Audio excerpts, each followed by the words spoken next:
The reason I was excited was because the topic was the rest of the iceberg. Now, literally speaking, I have seen the rest of the icebergs.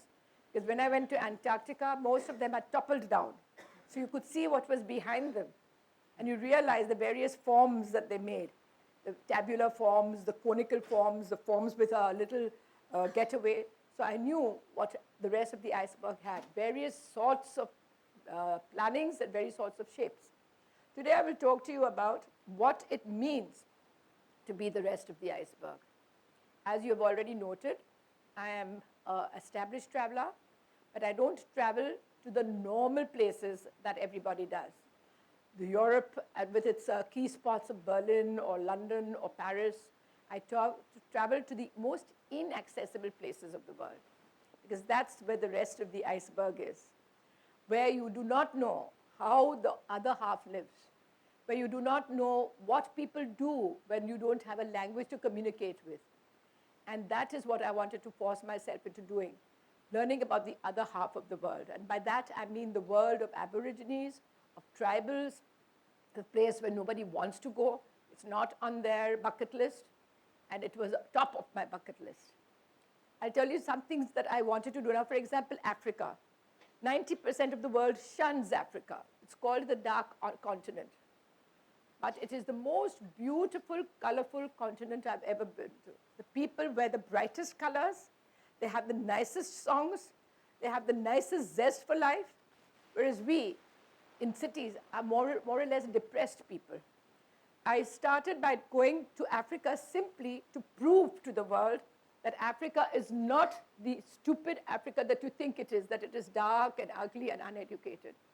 You are misrepresented. I went all alone in 1982 to 6 months throughout Africa to study the Africans in their native place. Places like you might not have even heard of, like Timbuktu in Mali. Today Mali is a scene of terror. Like the middle of nowhere in the equatorial forests of Guinea, where I sailed from Gabon to Zimbabwe. And I saw the big mountain gorillas in the native forests. Many things like that. I went to the heart of the cannibal country in Papua New Guinea, where there are people who were cannibals and who have been reformed by the missionaries. But they still have some instincts left of burying the bodies of the people that they have killed. Many things like that, which might be very strange, surprising, or even frightening to you all. It was not strange or frightening to me. That was the other rest of the iceberg. You understand? That is the rest of the iceberg, which you all do not realize. You all only see the sophisticated part. Life is not all about sophistication. Life is far more than sophistication, if you want to see it. And that is what I wanted to do and prove to you that I, as a single lady, and an Indian lady at that, which meant more pressure on me, I could go all alone and prove that there was no harm done to me, no, what shall I say, harassment, but pure welcome. And why did I have pure welcome? Because my face was transparent. It had no sense of suspicion. I did not suspect them. I opened my arms and I hugged the people I met. And believe me, hugging is a very, very welcoming thing. They know that you mean them no harm. And that is how I came to be on the tip of the rest of the iceberg. I'll tell you my journey. I was in college doing my BA and LLB, and then I joined Air India. And Air India has been my mentor in more ways than one. Basically, they granted me leave when I wanted it because I would sort of exchange it. I would say 3 years, I won't take my leave, but at the end of 3 years, I'll take 3 months at a time because I go to longer periods and further grounds. Secondly, they gave me all the tickets that I required because it is a reciprocal thing. One airline employee can get reciprocal tickets from another airline. So that way, I stretched myself further. And I started, my first trip, of course, was to Europe. It was to England because I loved the poetry of all the poets I had read and learnt about. So I went to all the places connected with the places of birth and the places of death of all the British poets, British, Scottish, everything. Then slowly, as I got more comfortable with myself, I decided to do stranger things, very strange. Like I would go to Iceland. I went to very remote areas of the African deserts. I love deserts. I went to Namibia, which people may not even be knowing of its placement geographically on the map. And yet it is one of the most interesting places I could ever gone to, because it's literally born free. The animals there are born free. They are everywhere, and you can just stretch your hand out and there'll be a lion. Stretch your hand out and there'll be a rhinoceros. And they won't harm you because they know that they're living in their land. We are the trespassers. What we never realize is half the world, we are trespassers, and then we want to put our law onto the land, which is not correct. That is why I like the tribals so much, because they've been harassed throughout the world. The American Indians are today also fighting for their land. And I've been to 90% of the colonies, what you'd call the lands of the original Indians, from Canada down to America, particularly in America, where the fiercest battles were fought between Red Indians and Americans in the South. Places like, you had very famous Indian battles, and you had many, many people deceiving the Indians, getting them into a huddle and then shooting them down. That was the tragedy. And today also, they're not being given the freedom. They're being told that this is not our land. And actually, President Donald Trump has said, send the Indians back anywhere. We don't want them. You should go anywhere. You are on their stomping ground. How can you tell them to move? I mean, it's not possible. So these sort of things. And then in Australia, even today, the Aborigines are not treated fairly. They are, of course, they say that they're being, the government says that they're being provided education. They don't want education. That could be possible because they have learned their own lives. They have their own interpretation of religion. They have their own interpretation of what to eat, what not to eat, and you can't stamp your this thing on them, your beliefs in them. But this is what I've learned. You have to be born free. Every individual is born free. You cannot stop another person from living their life.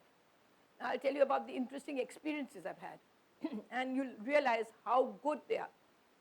One time I was in the pygmy forest in Zaire, okay? The pygmies lived there, and I was wanting to go there very much. It's very impossible to reach. So my friends told me that we have a truck driver who takes a truck once a week in the middle of the night and crosses the place to deliver soap, candles, little knickknacks, tea, coffee to little villagers who set up shop. Are you prepared to go alone? I said, yes. You're totally sure you'll be taking this trip all alone? I said, yes, because I trust people. They said, okay, we'll arrange it for you. So at 10 o'clock in the night, I left the capital, and there was this huge 6-footer of an African, very strongly built, and he was my driver. So I said, fine. And I told him, the first thing I entered, I said, my purse is with you. You are not only supposed to look after the purse, but me as well, because I trust you. And believe me, by saying that, I broke the ice. He would have died for me if anybody wanted to approach me, but he would have given his life for that. So that is what trust does. That is what trust does. It gives the other person the stimulation to welcome you. And so we drove right through the night, early morning, and we landed at this little center where pygmies were closest to the mainland. The pygmies are right inside the interior, but this was the nearest to civilization. And I was told to carry powder and things like that, because the little children love to put powder on their face and little red marks and all. And when I came, it was such a confusion, because I was in a little car which had a little sort of a band thing where you put the stuff that had to be delivered. So all of them jumped into it, and they wanted a free ride. So I sat with them, and we gave them a round everywhere, and they were jumping with joy, because it was very rare that little cars or something, anything comes there. It was a treat. And I gave them the little powder sachets, and they started putting it all over their face. Then, through sign language, and also through an interpreter, I told them I wanted to see where they lived. So we had a walk in their village. It was so lovely. It was so beautiful. It was full of banana trees, plantations, and little, they were 3 foot high, 3.5 feet high. That was all. And then they took me everywhere, and I went to see their homes. Their homes are very low. They're covered with big liana leaves, and you enter through a little opening inside. And the women are usually sitting outside and making, or taking out oil from the palm. They make palm oil and doing normal duties. But what was lovely was that as we were going around, there was one hut which was a little far off. And I was told, don't go there. I said, why? They said, it's an infirmary. I said, that's all right. I just want to say hello to her. When I reached the outside of the hut, she made signs to them, don't bring her in, because if I've got a bad disease, she may get it. Now think about it. Today, people send their children with chicken pox to schools. And they couldn't care a damn if all the other children got it. But here, in the middle of nowhere, this pygmy woman had the decency and the clarity to tell them, don't bring me near, I'm in an infirmary. That has stuck me, because even today, I see mothers sending children with pock marks to the school, not bothered if other children are infected. So this is life in the raw, in nature. Then they made a little demonstration for me. Pygmies started dancing. They danced as if they were hunting the elephant. So you had a whole lot of them stealthily trying to track the elephant, because one elephant killed for them is meat for so many days. Don't forget, they don't have supermarkets or anything. They live on the wild and depend on that wild. So now again, that was the tip of the iceberg. You don't see people who are accessible to supermarkets every day ever realizing what life can be like, where they have to live with nature and form nature and be friends with them and yet hunt them. So then that was one thing. Another thing that they did very nicely was stalking the deer. Beautifully, as if they bows and arrows, and two people played the deer, and then they shot them, sort of, and that was it. But the best was when they mocked the monkeys. Oh my God, they did the monkey dance with such zeal. I can't even describe it to you. They climbed up, scampered, did all sorts of capers to amuse me. And that's how I spent my time with the monkeys and the pygmies. Now move on to another landscape, to Mongolia, another desert. Because I'm trying to get you the various ends of the earth so that you realize that life is full of joy, even in the remotest places. Now in Mongolia, apart from Ulaanbaatar, which is the capital, I wanted to go to the desert, to the Gobi Desert, to see where Genghis Khan had lived and worked. So I took a car ride from the capital of Ulaanbaatar right up to the place where the Karakoram forest is, the Karakoram desert is. It is a very tricky desert to fly into. I think we flew in because it has a very low corridor of wind currents, very strong wind currents. So you can be bashed around. And when we landed, there were little flags everywhere that this was the runway. We managed to land, and all the local people live in huts called utes, which are canvas huts. And they're basically nomads. The construction of their huts is such that they can pack it within an hour and unpack it and assemble it that quickly. And then they go on their camels to one other place of food or water. But it was a beautiful experience. We lived with them in their utes. We had a meal with them. They sang for us. They played their games. They are the best archers in the world. They also have two-humped camels. So they did some feats with us. But they're very good in the horsemanship. And they treated us like normal people without being curious or without being unduly, what should I say, they didn't prostrate before us. Indians have a habit of prostrating before people. They'll bend and bend until they can actually sleep. But that was another experience. Then another very valuable experience was when I was in Lapland. I'm giving you three different things: deserts, Lapland, the forest. Lapland is north of the Arctic Circle. And it comprises of Finland, Norway, and Sweden. But very different people, completely different by looks, because they've got more, what shall I say, Chinese type of eyes, and their language is different, their customs are different, and they've also got a lot of power of endurance. Basically, in winter, they have to cut holes in the ice and fish for seals to eat. So it's a completely different type of, so you see the difference, that we are used to just going to shops and this and that. There was no shops to go to. There was nothing to go to. You just saw the tip of the iceberg. I mean, the rest of the iceberg. And that gave you courage. That gave you sustenance, that these people are able to do it, so why are we so afraid to go and mingle with them? That's what I'm trying to tell everybody, that part of my travel was because I had a very strong mind. I still have a very strong mind. But I believed in motivating the younger people. I'm called to every school and college in Bombay so that I can motivate them. I've given lectures to the National Defense Academy, to various other Defense Force schools, so that I can show the armed people that there is something called courage. It doesn't have to be in a physical courage, it has to be mental courage. And that everything can be motivated. I want people to realize that traveling alone is not a problem. I've traveled everywhere alone, and I have come back safe and sound. But here you tell an Indian woman to go to the next village alone, and my gosh, she'll create a rumpus. Because they're still not given, they've still got that fear in their hearts. I don't want our people, if you all have got children, give them knock off the fear from their mind. Tell them the world is a good world, that there are good people around. Why must you look for the worst in the others? Can you believe I've never had a single bad experience in my life? Can you imagine? And I've lived in the furthest corner of Africa alone, with the pygmies, with the cannibals in Papua New Guinea, with the oddest people you could imagine. And I've never had anything because my face was clean. My face didn't show suspicion. I went with open arms for love, and I told them, I'm coming here to love you all. And I got love back. You get exactly what you ask for. You understand? That is the importance of knowing the rest of the iceberg. What you give, you get. If you are tight-fisted with your love, believe me, you won't get anything. But if you're free with your arms, and your arms tell you that we're part of each other. I don't know the languages of the places I go to. I just know how to hug. And that works wonders. You don't need languages to speak.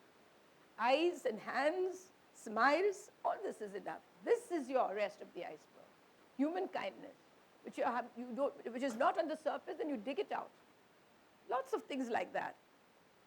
What should I tell you? There's so many incidents I have. Memorable incidents, no frightening incidents as such. No frightening incidents. Let me talk about Australia. I went through the whole of Australia last year on a train journey, which took us through the remotest deserts. Australia has this big red desert. And there they have a Ghan, G-H-A-N, Ghan train. The Ghan train is from Darwin in the north, right down to the sea at Adelaide in the south. And it was called the Ghan train because it was done by the Afghanistan soldiers who used to be carrying camels into the desert. Because Australia is also a big desert, to be able to cross the desert. And because they were carriers of the camels, to leave them behind, they were called the Ghan people. And the train was named after them because the train was to show that we don't need camels anymore. We can cross the desert by train. A very unusual train, very fascinating train. It took us right into the desert, and the Aborigines were there, and we mixed. I stayed 2 days over there, and I learned their dreams, because they live in a dream world. Their religion, their beautiful art. My God, today the Aboriginal art can be worth millions. Beautifully done paintings, all scattered all over America now. It's a new art. And the people are kind, they're very gentle. They're not highly educated because they were not given the education they wanted, or they did not take it mistakenly. But they're very nice people. And then I've done so many interesting things. I've been on train journeys into parts of Africa that you would never know. Now, Ethiopia, people are worried about going there. People are worried about going to so many parts of, Yemen. Everybody says Yemen is a terrorist country. I said it is not. I will prove it by going all alone and come back safe and sound. It is how you are that the people react. You understand? Your face tells more than you realize. So I said, I'm willing to go. And my parents, unfortunately, were dead then, but they wouldn't have minded. So I went to Yemen, and I went from north to south, east to west, just a few days after that ship, Cole, SS Cole, was injured by terrorists in the harbor. Nothing happened to me. I got the nicest out of people. To get the nicest out of people, you have to give the nicest to the people, right? So that is how I did my whole trip of Yemen. Very difficult country, but a beautiful country. I would list it in one of my most favorite. Many other places like this I have been to in times of distress. So many places in South America. They said, you can't go to Cuba. Cuba is dangerous. I did a 10-day tour of Cuba. Nothing happened to me. I was invited to people's homes. I had a lot of insight into their culture. Now, what fascinates me most is museums. I could spend my time in museums from morning till night. So I went to museums everywhere and got the best of knowledge, the very best of knowledge from them. I got to see their site. Even here, when I go to Delhi, when I'm in Delhi, the most important thing are the museums for me. And I love going to museums. I don't know how many of you are museologists, but I have had a passion with museums. And most of them have taught me the whole country. Now I will end my talk because there's one thing I want to just tell you. Please do not resist travel. Travel is wonderful. It's an education you will never get from books. You have to learn it firsthand. But to learn it firsthand, you have to be one with the people. So my tip is, the rest of the iceberg is all around you. You just need the eyes to see it. Thank you for being there. Thank you.